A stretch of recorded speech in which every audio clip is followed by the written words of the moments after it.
Assalamualaikum warahmatullahi wabarakatuh. Perkenalkan, kami dari tim Warungku. Di sini kami akan mempresentasikan hasil proyek kami, yaitu website Warungku yang kami ajukan untuk memenuhi tugas dan UAS mata kuliah IMK.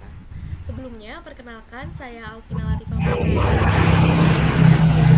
1414143. Perkenalkan, saya Dia Sabila dengan NIM A11-2022-14102. Perkenalkan, nama saya Nurfania dengan NIM A11 2022-14106. Perkenalkan, saya Sifatus Safwa dengan NIM A11-2022-14078. Berikut ini adalah laporan hasil akhir dari proyek kami. Dan di sini saya akan menjelaskan tentang yang pertama, yaitu analisa sistem dan perancangan sistem.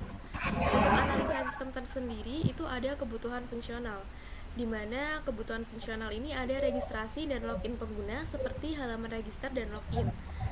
Sistem memungkinkan pengguna untuk mendaftar dan yang kedua ada sistem menyediakan fitur login bagi pengguna yang sudah terdaftar.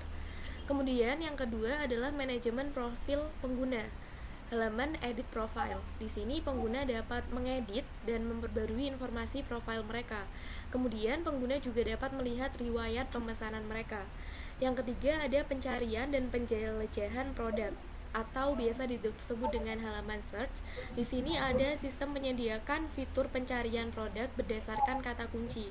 Kemudian yang keempat ada manajemen keranjang belanja atau biasa disebut dengan halaman keranjang belanja. Di sini pengguna dapat kemudian pelanggan juga dapat mengedit jumlah produk dalam keranjang belanja dan pengguna dapat menghapus produk dari keranjang belanja. Selanjutnya ada pemesanan dan pembayaran atau halaman pesanan saya. Di sini sistem memungkinkan pengguna untuk memproses pemesanan dengan sistem metode pembayaran COD. Kemudian ada manajemen pengiriman. Manajemen pengiriman ini seperti sistem menyediakan fitur untuk memasukkan alamat pengiriman, kemudian sistem memungkinkan pengguna untuk memilih metode pengiriman, dan sistem memberikan estimasi waktu pengiriman. Kemudian ada ulasan dan peringkat produk. Di sini pengguna dapat memberikan ulasan dan peringkat pada produk yang telah mereka beli, kemudian pengguna dapat melihat ulasan dan peringkat produk dari pengguna yang lain. Selanjutnya ada notifikasi dan pembaruan status. Di sini sistem memberikan notifikasi tentang status pemesanan, misalnya proses, dikirim dan lain-lain. Kemudian ada manajemen stok dan produk. Di sini admin dapat menambahkan produk. Kemudian admin juga dapat mengelola stok produk yang telah tersedia. Selanjutnya ada pelaporan dan juga analisis. Di sini, sistem menyediakan laporan penjualan dan sistem menyediakan analisis tren pembelian dan preferensi pengguna. Kemudian yang kedua ada kebutuhan non-fungsional. Kebutuhan non-fungsional ini mencakup kualitas dan kinerja sistem. Daftar kebutuhan non-fungsional adalah kinerja. Kinerja ini sistem bisa menangani hingga 10.000 pengguna secara bersamaan tanpa penurunan kinerja yang signifikan. Kemudian untuk waktu respon sistem kurang dari 5 detik untuk setiap permintaan. Kemudian ada sistem keamanan. Sistem ini melindungi data pengguna dengan enkripsi. Kemudian sistem ini juga memiliki mekanisme autentikasi 2 faktor untuk login. Yang ketiga ada portabilitas. Portabilitas ini sistem bisa dijalankan pada berbagai sistem operasi seperti Windows, Linux, kemudian macOS. Kemudian sistem ini juga dapat diakses melalui berbagai perangkat seperti desktop, tablet, ataupun smartphone. Kemudian ada reliabilitas. Sistem melakukan pemulihan otomatis dalam waktu kurang dari 1 jam setelah kegagalan. Kemudian yang kelima ada usability. Sistem harus mudah digunakan oleh pengguna dengan antarmuka yang intuitif. Sistem menyediakan panduan dan bantuan online untuk pengguna. Yang ketiga, kami juga ada kebutuhan software. Yang pertama ada kebutuhan software untuk sistem operasi. Yang pertama ada Windows 10 atau yang lebih baru. Kemudian ada Linux, ini distribusi Ubuntu atau CentOS. Kemudian ada macOS. Yang kedua ada Database Management System atau DBMS menggunakan MySQL atau PostgreSQL. Kemudian ada web server menggunakan Apache atau Mint. Yang keempat ada bahasa pemrograman, ada JavaScript untuk front end-nya, misalnya menggunakan React.js atau Angular. Kemudian ada PHP atau Node.js untuk back end-nya. Yang kelima ada framework. Framework-nya kita menggunakan Laravel untuk PHP, kemudian Express.js untuk Node.js. Kemudian ada tools pengembangan, kami menggunakan Visual Studio Code. Kemudian untuk software tambahan, kami menggunakan XMPP untuk pengembangan lokal. Kemudian ada Docker untuk containerization. Kemudian ada untuk Git untuk version control. Kemudian ada kebutuhan software, kebutuhan hardware. Yang keempat ada kebutuhan hardware. Kebutuhan hardware ini yang pertama ada server, ada CPU, RAM, storage, koneksi internet. Kemudian ada personal komputer atau PC untuk pengembangannya, juga CPU, RAM, storage, dan monitor. Untuk koneksi internetnya stabil dan cepat. Kemudian yang ketiga ada peralatan tambahan. Peralatan tambahannya kami menggunakan UPS dan backup storage untuk cadangan datanya.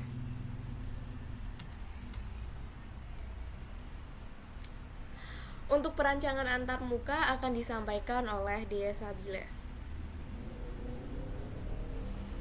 Selanjutnya ada perancangan antarmuka sistem informasi penjualan. Yang pertama ada form login, memungkinkan pengguna untuk masuk ke sistem dengan memasukkan kredensial mereka. Elemen-elemen ada dibagi sebagai berikut.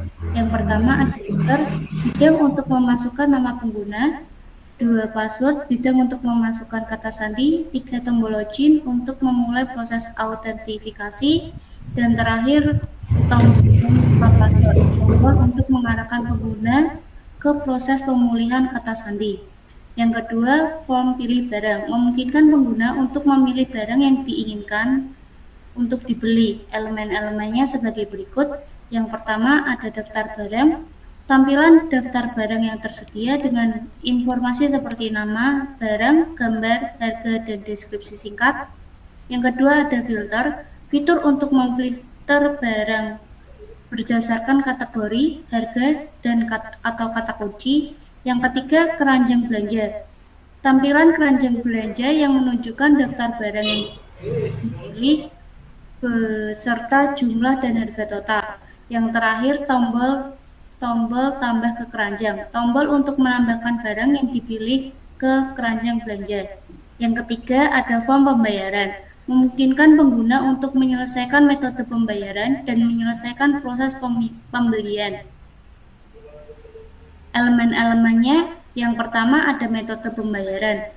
Pilihan metode pembayaran yang tersedia seperti transfer bank, kartu kredit, dan dompet digital. Yang kedua ada informasi pembayaran, bidang untuk memasukkan informasi pembayaran yang diperlukan, seperti nomor rekening bank, nomor kartu kredit, dan yang ketiga ada alamat pengiriman, bidang untuk memasukkan alamat pengiriman barang. 4. Ringkasan pemesanan, tampilan ringkasan pemesanan yang menunjukkan daftar barang yang dibeli, harga, ongkos kirim, dan total pembayaran. Yang terakhir ada tombol bayar, tombol untuk menyelesaikan proses pembayaran. Selanjutnya C. Implementasi, gambar dari beberapa program kami. Yang pertama ada halaman register. Yang kedua ada halaman dan halaman search bar. Ketiga, halaman profile dan edit profile. Dan terakhir ada halaman keranjang dan halaman berhasil pemesanan. Selanjutnya, yang D adalah GOMS dan KLM System. GOMS, Goal, Operator, Methods, dan Selection Rules. Goal, melakukan pembelian makanan di sistem e-commerce. Goal 1, mencari dan memilih produk makanan. 1. Membuka website e-commerce. 2. Melakukan login. 3. Menggunakan fitur pencarian. 4. Menjelajah kategori makanan. 5. Memilih produk. Methods. Pengguna membuka browser, mengetik URL website, dan menekan Enter. 2. Pengguna memasukkan username dan password, lalu menekan tombol login. 3. Pengguna memasukkan kata kunci di kotak pencarian dan menekan Enter. 4. Pengguna menavigasi menu kategori dan memilih kategori yang diinginkan. 5. Pengguna menelusuri daftar produk dan mengklik produk yang diinginkan. Selection rules. 1. Jika pengguna tahu nama produk yang ingin dicari, gunakan metode M3. 2. Jika pengguna ingin melihat berbagai pilihan, gunakan metode M4. Goals 2. Menambahkan produk ke keranjang belanja. Operator 6. Memilih jumlah produk. 7. Menambahkan produk ke keranjang belanja. Metode pengguna memilih jumlah produk dari drop-down atau input box. 7. Pengguna menekan tombol tambahkan ke keranjang. Selection rules. Jika jumlah default sudah selesai, langsung gunakan metode M7. Goals 3. Melakukan checkout dan pembayaran. Operator 8. Membuka keranjang belanja. 9. Meninjau isi keranjang. 10. Menekan tombol checkout. 11. Memasukkan alamat pengiriman. 12. Memilih metode pengiriman. 13. Memilih metode pembayaran. Dan 14. Melakukan pembayaran. Metode yang digunakan 8. Pengguna mengklik icon keranjang belanja. Pengguna meninjau dan memverifikasi isi keranjang. Pengguna menekan tombol checkout. Pengguna memasukkan detail alamat pengiriman. Dan yang terakhir, pengguna memilih metode pengiriman dari opsi yang tersedia di O12.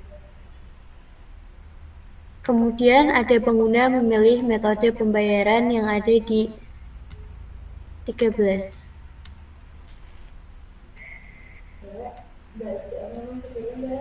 Selanjutnya, metode 14, pengguna memasukkan detail pembayaran dan menekan tombol bayar. Selection rules. Jika pengguna sudah menyimpan alamat sebelumnya, gunakan alamat tersebut langsung dalam metode M11. KLM yang digunakan, tugasnya melakukan pembelian makanan di sistem e-commerce.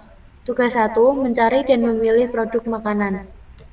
Aksi, membuka browser, mengetikkan URL, menekan enter, mengetik username, mengetik password, menekan tombol login, mengetik kata kunci pencarian, menekan enter, dan mengklik produk.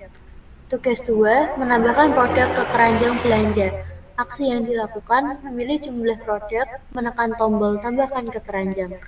Tugas 3, melakukan checkout dan pembayaran. Aksi yang dilakukan, membuka keranjang belanja, meninjau isi keranjang, menekan tombol checkout, mengetik alamat pengiriman, memilih metode pembayaran, mengetik detail pembayaran, dan menekan tombol bayar. Kemudian yang terakhir ada perhitungan metode SUS yang akan dijelaskan oleh Siva. Perhitungan metode SUS mengukur kepuasan pengguna. Pada umumnya, kepuasan pengguna diukur menggunakan kuesioner berdasarkan dengan efisiensi dan efektivitas. Pada bagian ini, para peneliti mengamati dan mengevaluasi tindakan pengguna sehingga ukuran kepuasan mengarah pada pemikiran subjektif penggunanya.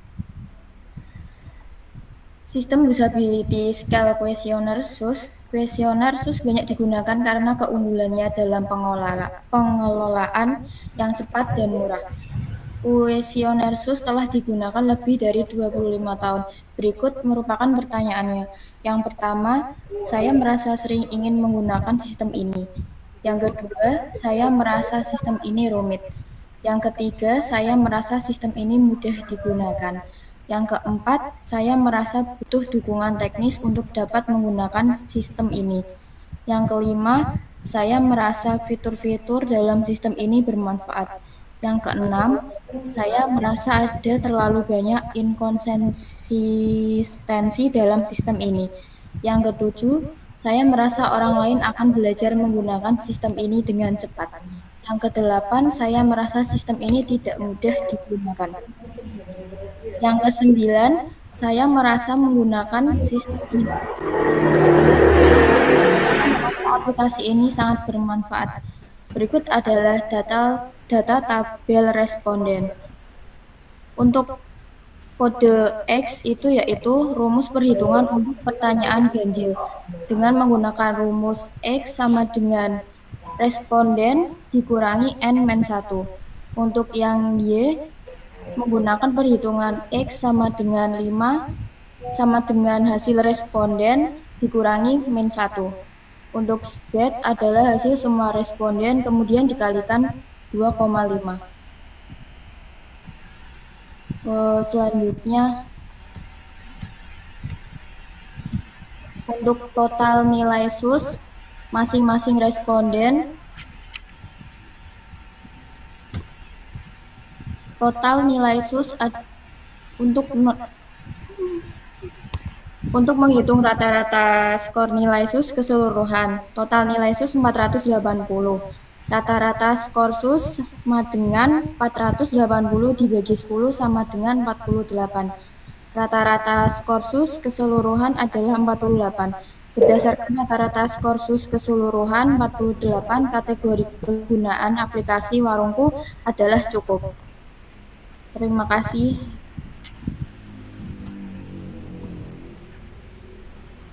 Selanjutnya kita akan masuk ke produk dari Warungku. Register Warungku ada 3 kolom di sini yang perlu diisi. Yang pertama ada email atau bisa dimasukkan dengan nomor handphone, kemudian password, dan kemudian ada kolom untuk konfirmasi password. Pertama kita isikan terlebih dahulu email yang akan didaftarkan. Selanjutnya kita isikan password. Selanjutnya kita ketikkan konfirmasi password yang tadi sudah diketik. Selanjutnya bisa klik sign in. Nah, sukses. Selanjutnya kita langsung masuk ke login form dari Warungku. Kita ketikkan email yang tadi sudah didaftarkan dan passwordnya.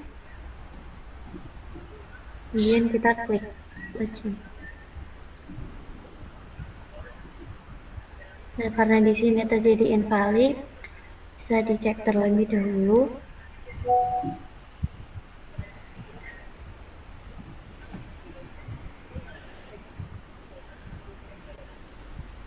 Nah, login selanjutnya masuk ke halaman home.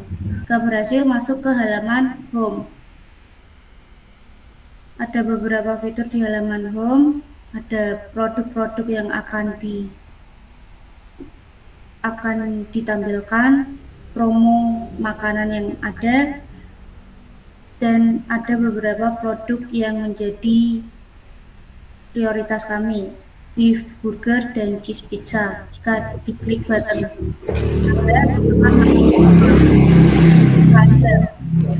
di sini kita bisa menambah produk atau mengurang produk sesuai keinginan kita.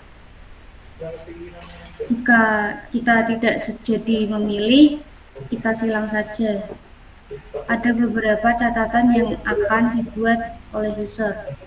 Jika data sudah dimasukkan semua dan sesuai dengan pesanan kita, check out. Menunggu produk akan diantar. Selanjutnya, search bar akan dijelaskan oleh Vina. Kemudian di sini ada halaman search. Halaman search ini untuk pembeli yang akan mencari, misalnya tadi ada pizza dan burger. Selanjutnya di halaman list food. Nah, untuk di sini ada di pesanan saya. Pesanan saya ini nantinya pembeli akan memantau status pesanannya. Ada dari selesai, proses, dan mungkin kalau proses pengiriman gitu. Baik, selanjutnya profil akan dijelaskan oleh Siva. Untuk tampilan profil berfungsi untuk melakukan pengaturan sekaligus untuk informasi tentang akun. Pada bagian ini berisikan profil dengan nama dan nomor HP, pesanan saya, dan edit. Kemudian kita klik bagian editnya, lalu di sini kita akan memunculkan foto profil, nama, alamat, email, nomor HP, kelamin. Setelah itu kita pencet save. Lalu kita mencoba logout. Hasilnya akan kembali ke bagian menu sign in. Sekian dari kelompok kami. Kurang lebihnya mohon maaf. Wassalamualaikum warahmatullahi wabarakatuh.